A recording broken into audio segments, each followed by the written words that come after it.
Halo rekan-rekan mahasiswa, Assalamualaikum warahmatullahi wabarakatuh, dan salam sejahtera untuk kita semua. Setelah mempelajari materi tentang strategi menyusun pesan dalam membuat suatu perencanaan komunikasi, mahasiswa diharapkan dapat menyusun strategi dalam penyusunan pesan dalam suatu perencanaan komunikasi. Strategi penyusunan pesan harus dapat dilakukan dengan baik karena merupakan tahap awal yang harus dilakukan dalam suatu program komunikasi. Ingat, sumber pembelajaran utama adalah BMP atau buku materi pokok perencanaan pesan dan media ya. Dan sedikit ringkasan materi ya teman-teman mahasiswa, bahwa bahasan utama pada materi inisiasi ketiga ini adalah tentang pesan. Dalam komunikasi, seorang atau suatu pihak terhubung dengan orang lain atau pihak lain oleh adanya pesan yang ingin diserah terimakan untuk dicapainya kesamaan persepsi, pemahaman, sikap, dan perilaku atau tindakan di antara mereka. Setiap kegiatan komunikasi selalu diawali oleh keadaan, maksud saya, diawali oleh adanya pikiran atau perasaan yang ingin diutarakan dalam bentuk pesan. Dapat dipastikan bahwa tidak mungkin terjadi komunikasi tanpa adanya pesan yang ingin disampaikan komunikator untuk diserahkan kepada komunikan atau diterima oleh komunikan.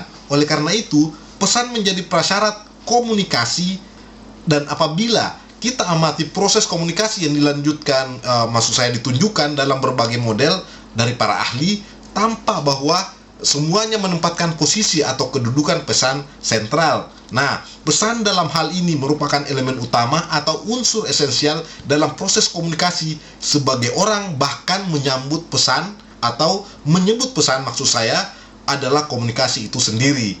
Nah, rekan-rekan mahasiswa, lalu apa sebenarnya pesan itu?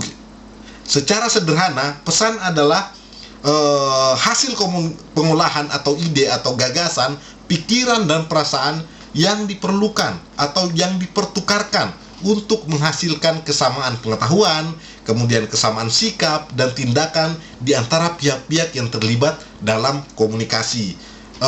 Kemudian untuk pemahaman, maksud saya, untuk pemahaman lanjutan dan lebih dalam, Anda baiknya kita menelaah kembali beberapa pengertian yang dibukukan atau dibakukan sejumlah pakar dan praktisi komunikasi. Beberapa diantaranya seperti pesan merupakan suatu komponen dalam proses komunikasi berupa panduan dari pikiran dan perasaan seseorang dan dengan menggunakan lambang, bahasa, lambang-lambang lainnya disampaikan kepada orang lain. Itu menurut Effendi ya teman-teman ya. Kemudian pesan, pengertian lainnya adalah pesan adalah segala sesuatu yang disampaikan oleh seseorang dalam bentuk simbol yang dipersepsi dan diterima oleh halayak dalam serangkaian makna.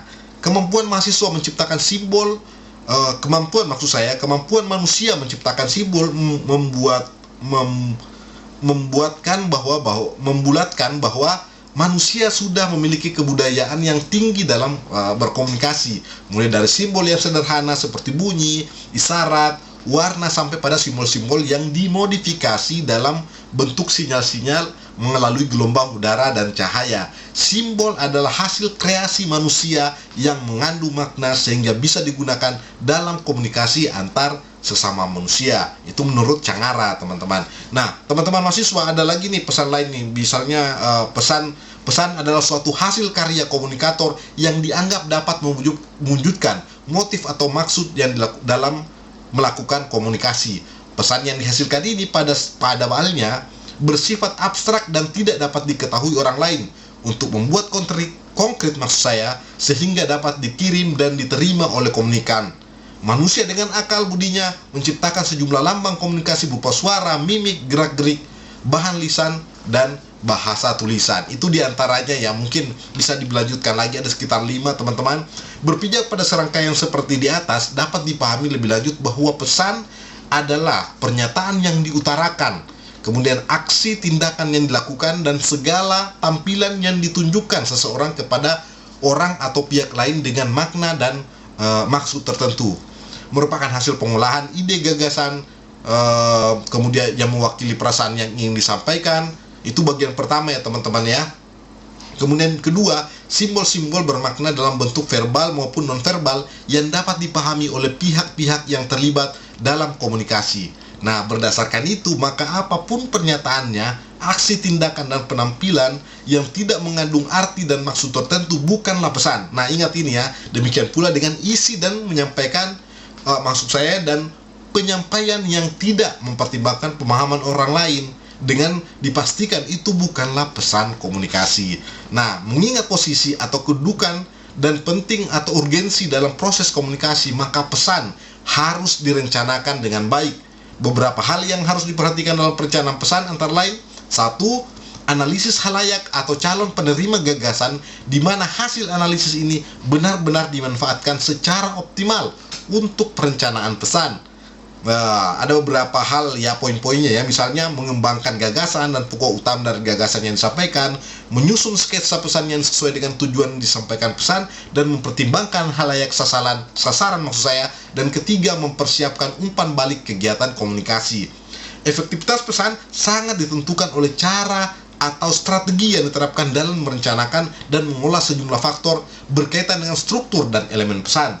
Faktor yang dimaksud selanjutnya disebut komponen strategi pesan, yaitu terdiri dari komponen pesan dalam kurung tentang terkait pengembangan gagasan, kemudian organisasi pesan terkait anatomi penyampaian, struktur pesan terkait susunan gagasan, gaya pesan terkait pemanfaatan bahasa, pemilihan kata dan gaya penyajian, dan daya tarik pesan terkait imbauan guna mendapatkan perhatian, dan sistematika pesan terkait penyusunan. Mari kita berdiskusi dengan baik, jangan plagiat, dan mari kita menghargai pendapat orang lain. Boleh disanggah dan boleh dikritisi kembali teman-teman. Terima kasih, selamat belajar.